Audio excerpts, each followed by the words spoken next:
हिंदवी स्वराज्याचे संस्थापक राजे छत्रपती शिवराय पालघर जिल्ह्यातील आणि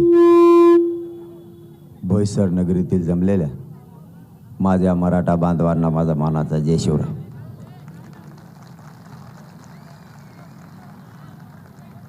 मराठा आरक्षणाचा लढा खूप दशकांपासून आहे. काय रेकडे कोपऱ्यात काय आहे तुमचं?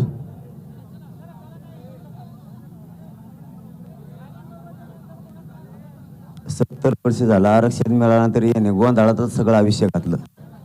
मराठ्यांचं पार इकडं वाटोळं झालं तरी हे गोंधळच घालतात. आणखी आपलेच आपल्याला जड चाललेत.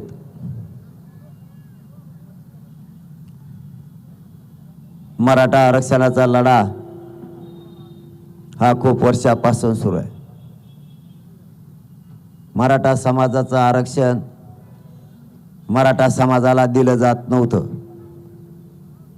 महाराष्ट्रातल्या कानाकोपऱ्यातून मराठा समाज एक झाला आणि महाराष्ट्रातल्या मराठा समाजाला आरक्षण देण्यासाठीच्या नोंदी मिळायला लागल्या. मराठा समाजाला आरक्षण देण्यासाठी कायदा पारित करावा लागेल आणि कायदा पारित करण्यासाठी आधाराची आवश्यकता आहे. मराठा समाजाचा आरक्षणाचा विषय कायमचा जर मार्गी काढायचा असला तर मराठा समाजाला पुराव्याची आवश्यकता आहे. ओबीसी प्रवर्गात जर मराठा समाजाला जायचं असलं किंवा कोणत्याही जातीला समूहाला जर ओबीसी प्रवर्गात यायचं असलं तर ती जात मागास सिद्ध असायला लागती, तरच ओबीसी आरक्षणात जाता येतं, नाही तर जाता येत नाही. मराठा समाजानं ओबीसी आरक्षणात जाण्याचे सगळे निकष पार केले. मराठा समाज गायकवाड कमिशननं 12-13% मागास सिद्ध केला, तरीही मराठ्यांना आरक्षण देण्यात आलं नाही. व्यवसायाच्या आधारावर जाती निर्माण केल्या आणि 1967 आरक्षण दिलं गेलं. त्याही निकषात मराठा समाज बसत असतानाही मराठ्यांना आरक्षण दिलं नाही. मराठा समाजावरती वेळोवेळी अन्याय झाला. मराठा समाजानं अन्याय किती दिवस सहन करायचा आणि पोरं सुशिक्षित बेकार किती दिवस बघायचे हे मराठा समाजाच्या लक्षात आल्यानं मराठा समाजानं ताकदीनं लढा उभा करायचं ठरवलं. मराठा समाजाचा लढा सुरू झाला. सगळ्यांसमोर ध्येय एकच होतं, आता मराठा आरक्षण मिळवायचं आणि ते पण ओबीसी आरक्षणातूनच. जर ओबीसीतून आरक्षण मिळवायचं असलं तर आपल्याला पुराव्याशिवाय पर्याय नाही. हा पेच आता मात्र सुटलाय. हा सगळ्यात मोठा पेच होता. ओबीसी मध्ये मराठ्यांना समाविष्ट करायचं असेल तर पुराव्याशिवाय पर्याय नाही. आजच्या माहितीनुसार, मीडियाच्या बांधवाच्या माहितीनुसार मराठा समाजाच्या नोंदी 32 लाख या राज्यात सापडल्यात. यापेक्षा आणखी सरकारला पुरावा पाहिजे काय? आता मराठ्यांचं आरक्षण आता यशस्वी झालं. 85% मराठ्यांनी ही लढाई जिंकली. म्हणूनच मराठ्यांना वेळोवेळी सांगतो, शांततेच्या लढाईत आणि शांततेच्या आंदोलनात प्रचंड ताकद आहे. ही चळवळ रोखणं एवढं सोपं नाही. मराठ्यांनी हाच उद्देश मनात घेतला आणि शांततेची लढाई सुरू केली. कायद्याचे सगळे निकष पाळून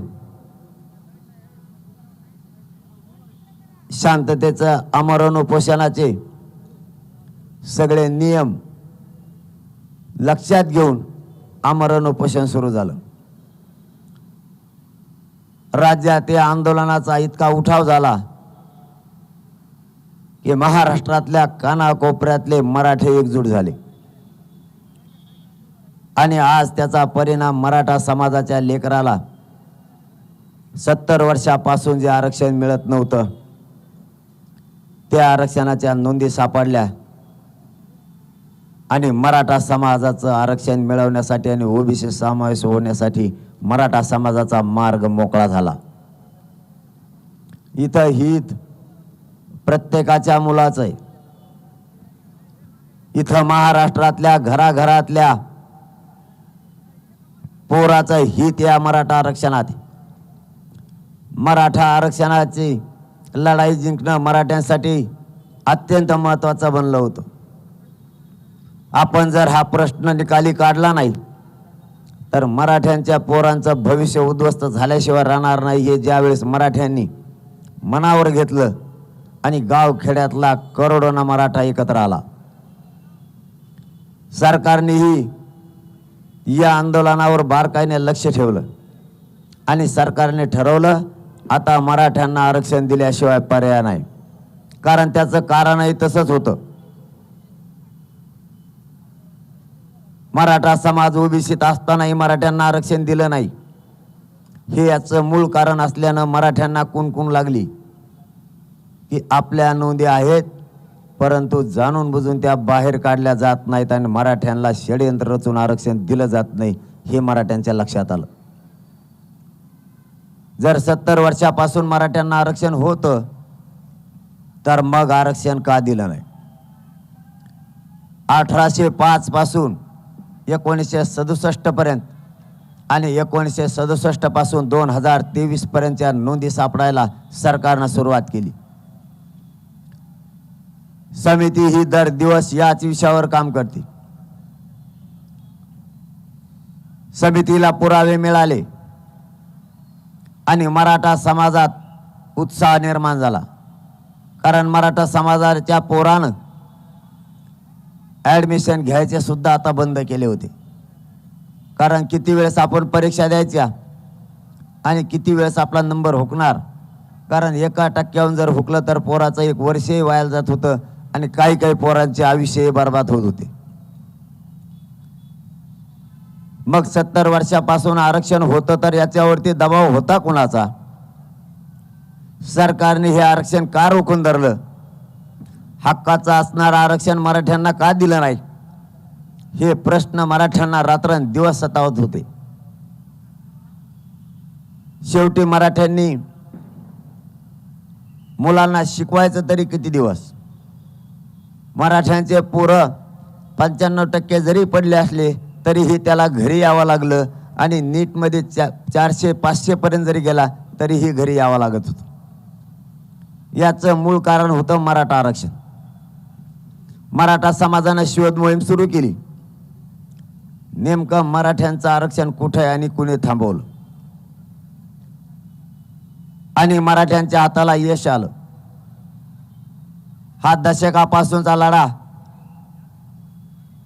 यशस्वी होत होता आणि मराठ्यांच्या आंदोलनाच्या समितीच्या माध्यमातून मराठा हा ओबीसी आरक्षणात असलेल्यांचे पुरावे सापडले. सरकारनं सापडलेल्या पुराव्याचा प्रथम अहवाल स्वीकारला समितीकडून. सरकार आता दुसराही अहवाल थोड्या दिवसात स्वीकारणार आहे. महाराष्ट्रातल्या मराठा समाजाला आरक्षण देण्यासाठी ज्या नोंदी मिळाल्यात त्या नोंदीचा अहवाल तयार होऊन मराठा समाजाला महाराष्ट्रातल्या सरसकट आरक्षण देण्यासाठी 24 डिसेंबरला मराठा आणि कुणबी एक असलेला कायदा पारित होऊन महाराष्ट्रातल्या सगळ्या मराठ्यांना आरक्षण मिळणार.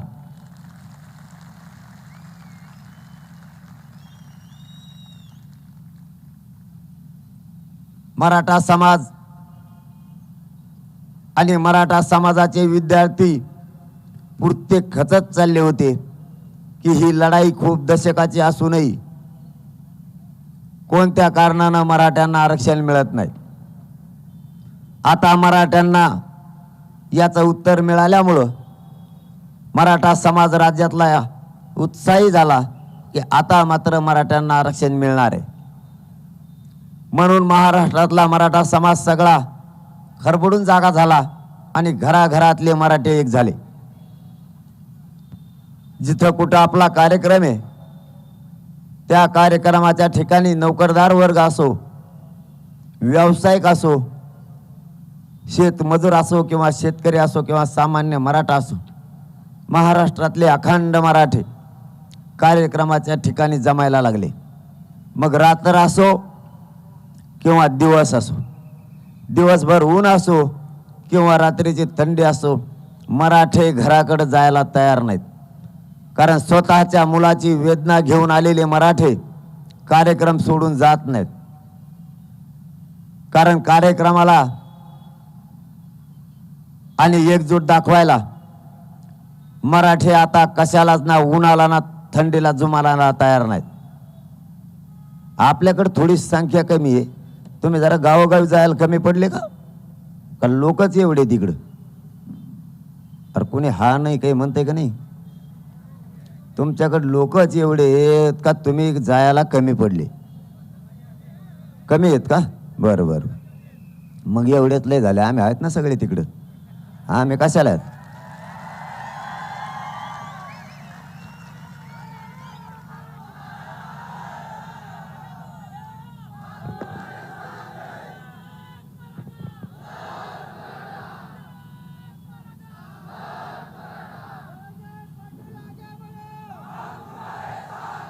आणि तुमच्यावर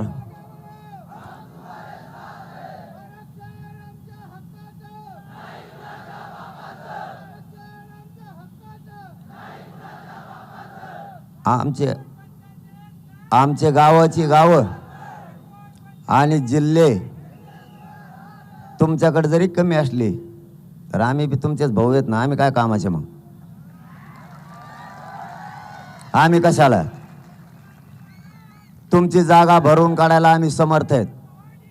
फक्त एकच सांगतो, मराठ्यांचं रक्त अंगात खेळतंय, कोणाला भ्यायचं नाही मात्र, एवढं लक्षात ठेवा.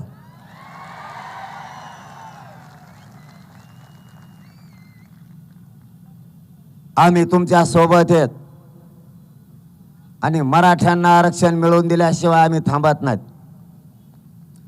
तुम्ही फक्त आहे तेवढ्यांची एकजूट ठेवा. सरकार कसं आरक्षण देत नाही ते आपण बघू. सरकारच्या छाताडावर बसून जर आरक्षण नाही घेतलं तर मराठी नाव सांगणार नाहीत.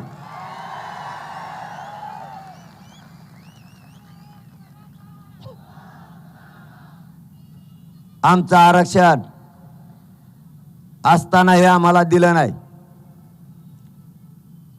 म्हणून मराठ्यांनी हात ताकदीनं उठाव केलाय.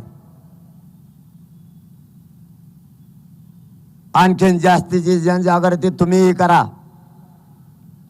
हा लढा आपल्याला जिंकायचा आहे.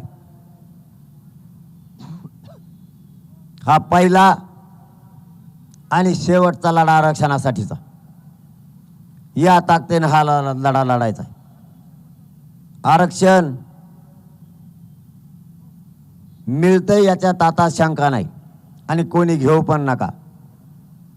कोणी कितीही विरोध केला तरीही मराठ्यांना आरक्षण मिळणार म्हणजे मिळणार.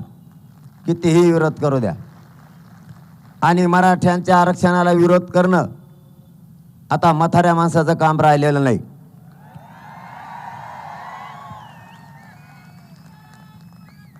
कारण कायद्याच्या पदावर बसून कायद्याचा गैरवापर करायचा, पदाचा गैरवापर करायचा, स्वतः दुसऱ्यांच्या लेकराचंच खायचं आणि प्रश्न सुद्धा उलटे विचारायचे. कायदा पायदळी जो तुडवतो त्या माणसाकडून दुसऱ्याला सल्ल्याची आवश्यकता आता नाही. तुम्ही जाती जाते तेढ निर्माण करायला लागले. आरक्षणापायी तुम्ही एक सख्या लहान मोठ्या भावांमध्ये झुंज लावायला लागले. हे तुम्हाला शोभत नाही. जर तुम्ही असे वक्तव्य करायला लागले, मराठे तर तुमच्यापासून लांब गेलेच, पण तुमचा ग्रामीण भागातला ओबीसी बांधव सुद्धा तुमच्यापासून लांब जायला लागला. कारण तुम्ही त्यांना अडचणी निर्माण करायला लागले असं बोलून. कारण आजही ओबीसी बांधव आणि मराठा बांधव गावागावात एकमेकांना अडीअडचणीच्या काळात मदतीला येतात. आत्ताही त्या दोघांचा एकमेकावर जीव आहे. जर मराठ्यांच्या नोंदी सापडल्या असतील तर मराठा समाजाला आरक्षण दिलंच पाहिजे असे ग्रामीण भागातल्या ओबीसी बांधवांचं आत्ताही मत आहे. मग तुमच्या राजकारणाच्या फायद्यासाठी तुम्ही आमच्या जातीय तणाव निर्माण करण्याचा प्रयत्न करू नका. कारण एकतर तुम्ही संविधानाच्या पदावर बसलात आणि भाषा जातीमध्ये तेढ निर्माण करणारी करता. परंतु मराठा समाज आणि तुम्हालाही माझं आव्हान आहे, आपण शांततेने घ्यायचंय. आपल्याला उचकवण्याचा प्रयत्न केला जाईल, उचकू नका. कारण आपल्या लेकराच्या आरक्षणाचा दिवस आता जवळ आलाय. मराठ्यांच्या आरक्षणाचा विजयाचा सुरक्षण जवळ येऊन थांबलाय. आपण कोणीही उद्रेक जाळपोळ होईल असं आंदोलन करायचं नाही. कारण आपल्याला उचकवलं जाईल. आपल्या लोकांना ताबडतोब राग येतो, त्या हिशोबानं समोरचा शब्द फेक करत असतो. आपण त्यांचा होणारा आपला अपमान पचवायचा. कारण आपल्या लेकरांचं थोड्या दिवसात कल्याण होणार आहे. त्यांच्या आता लक्षात आलंय मराठा समाजाच्या नोंदी सापडल्या म्हणजे मराठा समाज ओबीसी आरक्षणात आला. मग त्यांच्या समोर एकच पर्याय, जातीत वाद निर्माण करणे. आणि नेमकं मराठ्यांनी तेच होऊ द्यायचं नाही. काहीही झालं तरी हरकत नाही, पण मराठ्यांनी जातीत तणाव निर्माण होऊ द्यायचा नाही, शांत राहायचं. मी कधीच सहन करत नाही. मी खरं ते तुम्हाला सांगतो, मराठा आरक्षणाच्या विरोधात जर कोणी बोलला तर मी त्याला सोडीतच नाही, मग तो कुणी बी असो.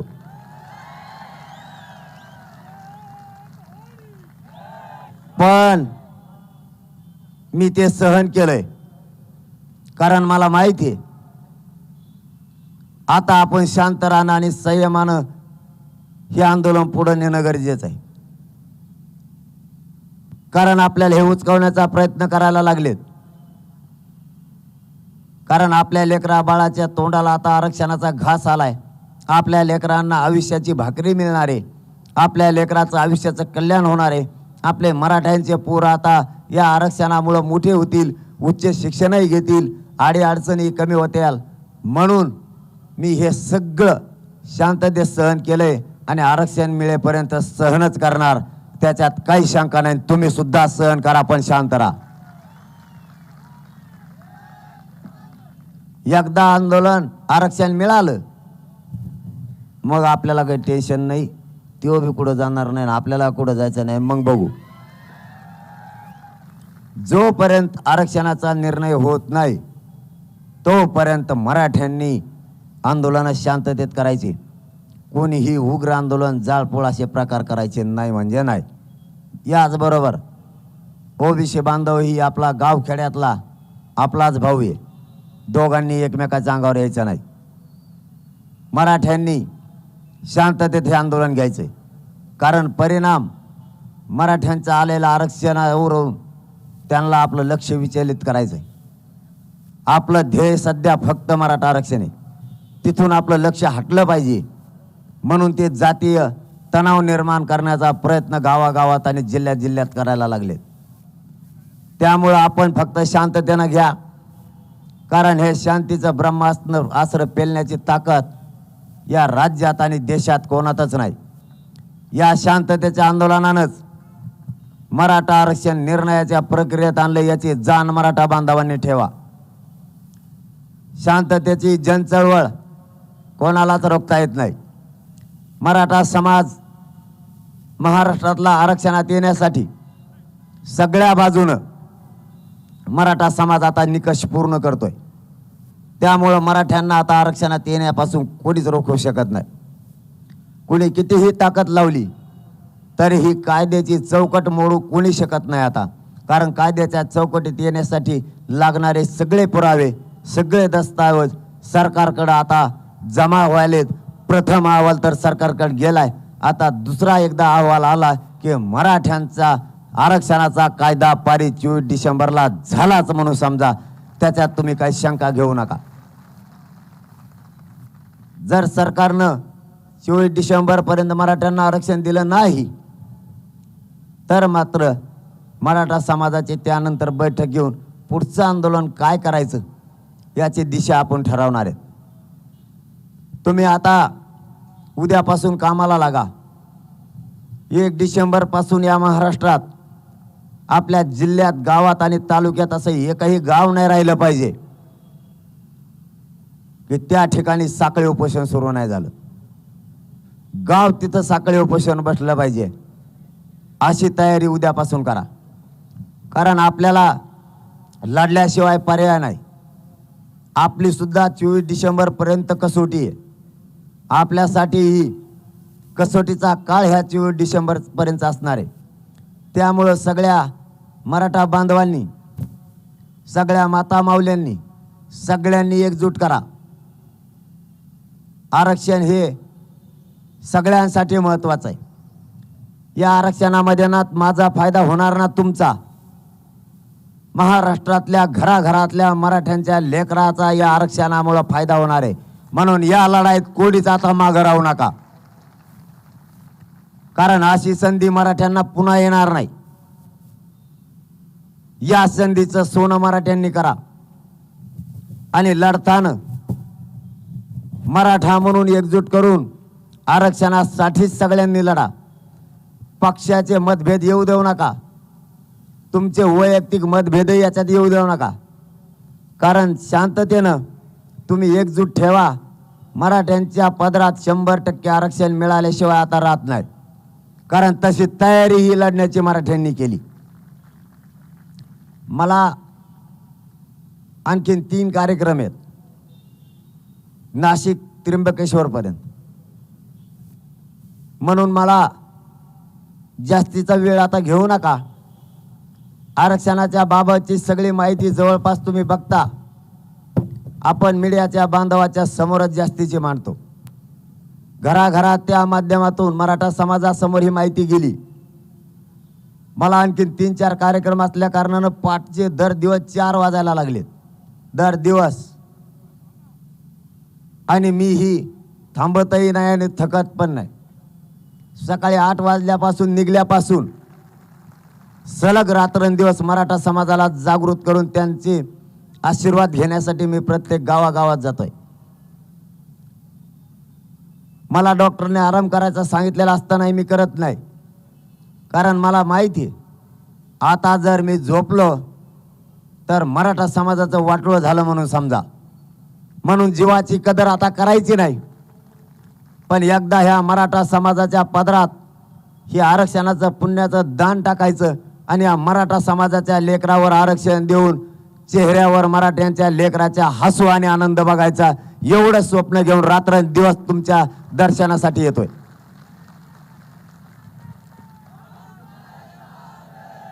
आता जवळपास आपण ही लढाई जिंकत आणली. त्यामुळं तुम्ही असेच एकजुटीनं राहा. मला गाडीत बसल्यावर कोणीतरी सांगितलं इथून नाशिकला जायला आणखीन 2.5 घंटे लागतील. 2.5 घंटे जर ते धरले तर मधला 1-1 घंटा असे 6 कार्यक्रम आणि सभा 2 म्हणजे 100% मला 3-3:30 वाजणार. त्यामुळे तुम्हाला फक्त जाताना एक शब्द देतो, मराठा आरक्षण मिळाल्याच्या नंतर आता जरी तुम्हाला कमी वेळ दिला असला तरी आरक्षण मिळाल्याच्या नंतर पालघर आणि भोईसरसाठी 1 घंटा नाही तर पूर्ण 1 दिवस आरक्षण मिळाल्याच्या नंतर आपल्या जिल्ह्याला आणि भोईसरला देईल.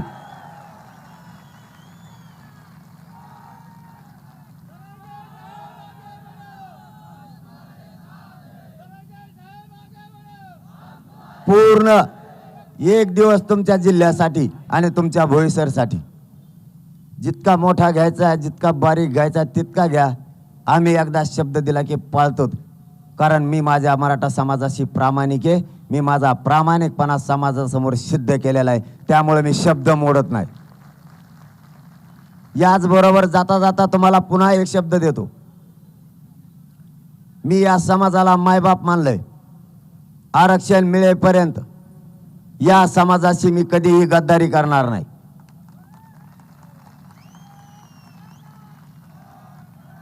माझा जीव जरी गेला तरीही आरक्षण मिळाल्याशिवाय, तुमचा मुलगा म्हणून तुम्हाला शब्द देतो, आरक्षण मिळाल्याशिवाय एक इंचही माग हटणार नाही, शब्द तुम्हाला देतो आणि थांबतो. जय जिजाऊ, जय शिवराय.